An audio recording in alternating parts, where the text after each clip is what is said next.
where horror lies. Hey guys, Rob from Georgia here with you. VHS82 apostrophe. It is the end of August. It is theme week. It is week 462. Man, it is trauma week. And what I have for you probably really isn't a trauma film. Although when the credits start rolling in the beginning, it does say a trauma release. But we are talking The Children from 1980, a Max Kalmanowicz, I think that's how you say it. We'll just say Max, man. It's a Max film.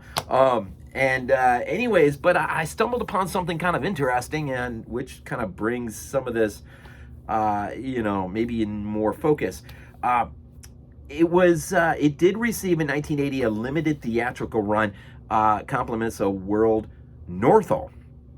Now, in the 80s, it did see a VHS release, but compliments of Vestron, which makes me wonder, why hasn't this film ever come home to Vestron in their newly established nostalgic Vestron label release? Actually, the company that puts that, I can't even think right now. Too many hours in the pool with the kids. But you know what I'm talking about. It's just kind of surprising. But after, once you get to 91, then Rhino VHS put it out. And then by 05, that's when Troma released it for the first time on DVD. But then by 2015, I think, right around there, 2015, 18, whatever, Vinegar Syndrome would put it out on Blu-ray for the very first time ever. Now, your choices of your options of purchase, if this is a movie that you decide you want to check out, you can pick up the Troma release on DVD for only like almost $12, or the Vinegar Syndrome release on Blu-ray, which has a whole lot more extras, is about $24 right now, and that is still available. So it's just kind of interesting, this film, where it began with a limited theatrical, and then how many hands it's already changed in terms of its own unique releases. So I don't think this film at the beginning was a Troma film per se. It just kind of found itself under the Troma umbrella. Perhaps if I'm misspeaking, or if I've misspoken, you can correct me. Comment down below.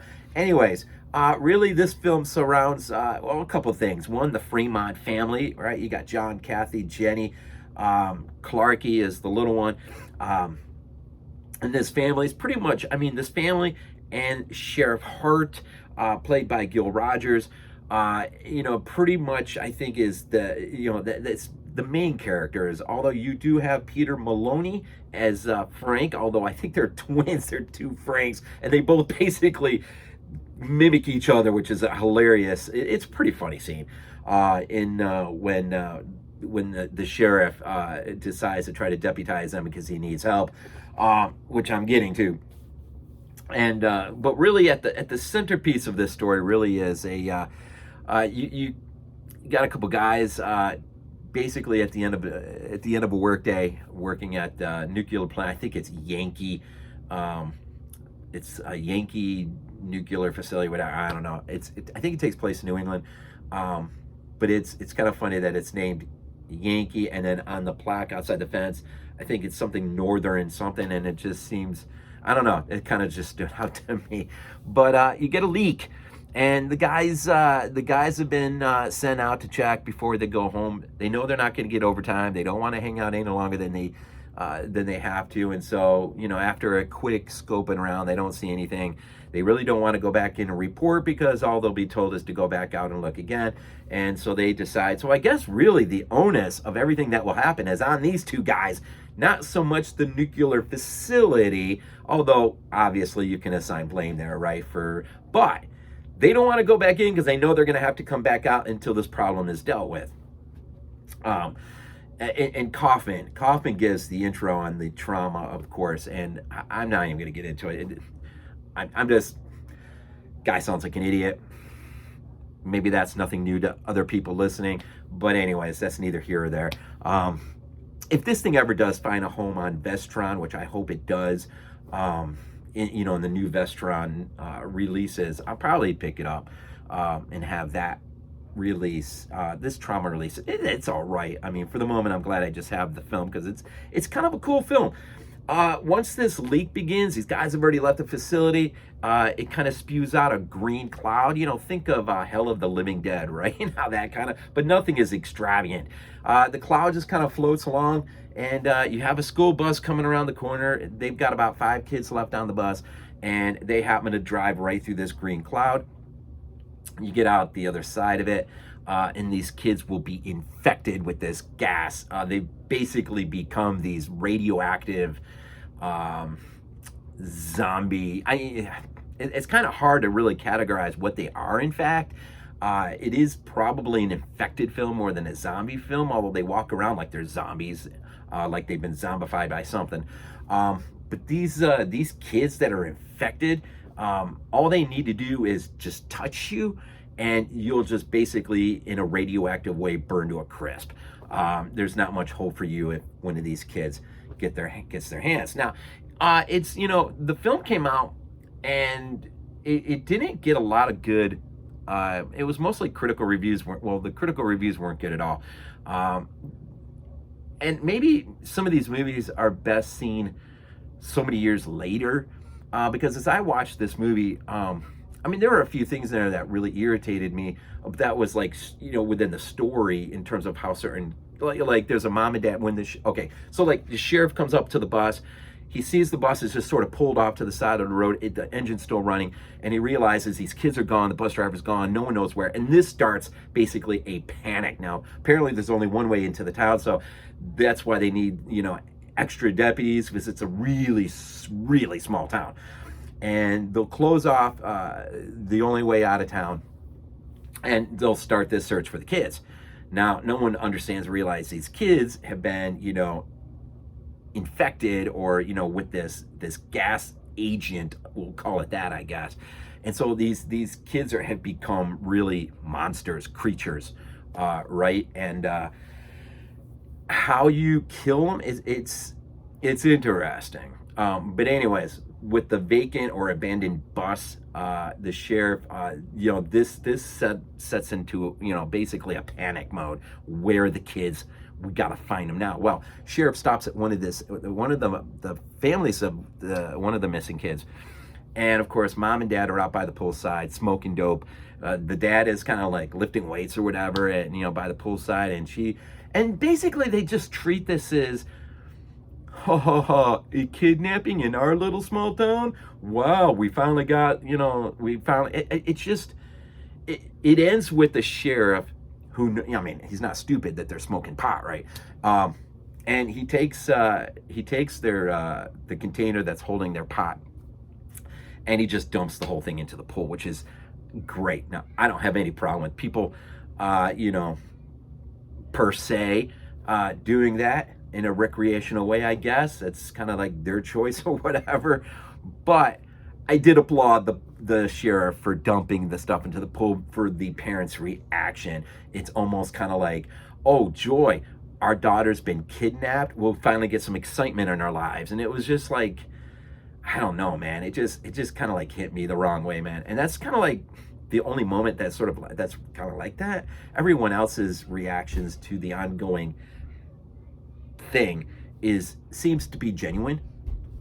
And so this basically will just start to, move on through into the night, and I'm not gonna get too much more into it, I guess, but it really does end up being the story, at the Fremont family, but the sheriff and the father of the Fremont family, as they go out and do their best to try to ascertain or figure out, where are these kids, and then when they stumble on the terrible fact of what these kids have become. Of course, we're getting towards, the last quarter of the film.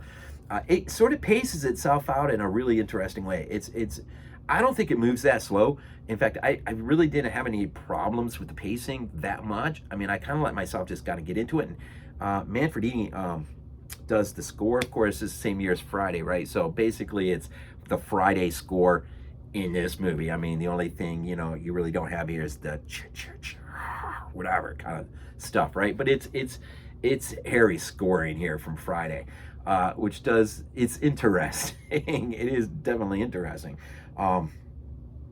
And so I'm trying to think. I don't really want to go on that much. I mean, it is a fun movie to watch.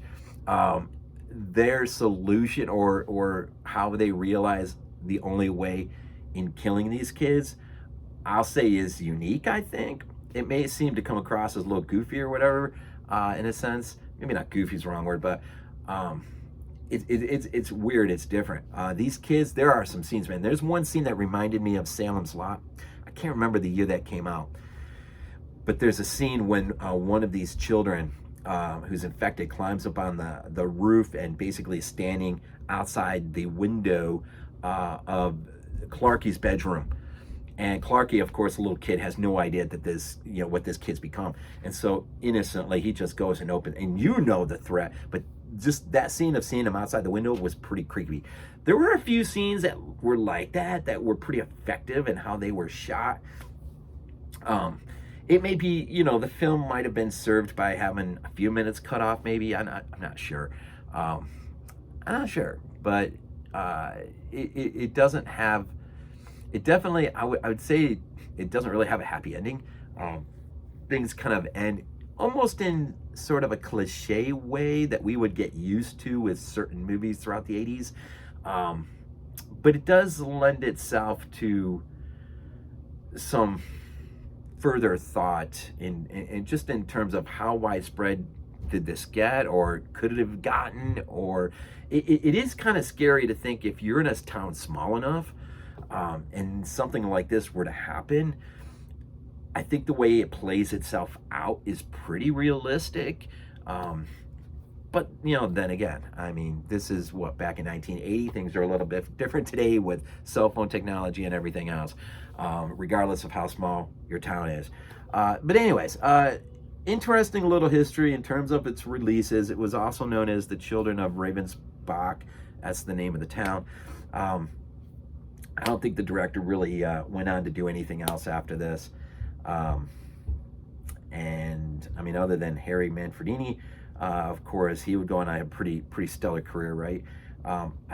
Peter Maloney would go on to be in The Thing in a couple years after this, so that's pretty interesting. Other than that, it's just kind of one of those movies that's kind of garnered for itself sort of cult status, maybe. Those who know of it, and maybe there's a few out there that have never heard of it. So anyways, The Children for 1980, it's Trauma Week, and I don't know, The Children, is it really trauma? Probably not, but it has been underneath the trauma umbrella, and I'm sure they're probably happy it's found its way under there, but for a moment of time. Currently, Vinegar Syndrome has their hands on it, but my wish is this thing would come home to Vestron. Vestron was the first company to release this on VHS, so it only seems natural that it would come home to a Blu-ray release on Vestron. This seems like one of those movies like Night of the Living Dead that just gets multiple varied releases, and probably not a lot of people think too much about it unless you know the film, right? So anyways, I don't know, I probably was scatterbrained a little bit, too many hours out on the pool in the hot sun, but it is what it is. So The Children, 1980, check it out, especially if you want to see Manfredini's Friday score applied to another film. It does work to some effect, and it has its creepy moments. It's not a terrible film. It's entertaining at parts. Anyways, we'll leave these things off always with Go Bills. This is not a dream.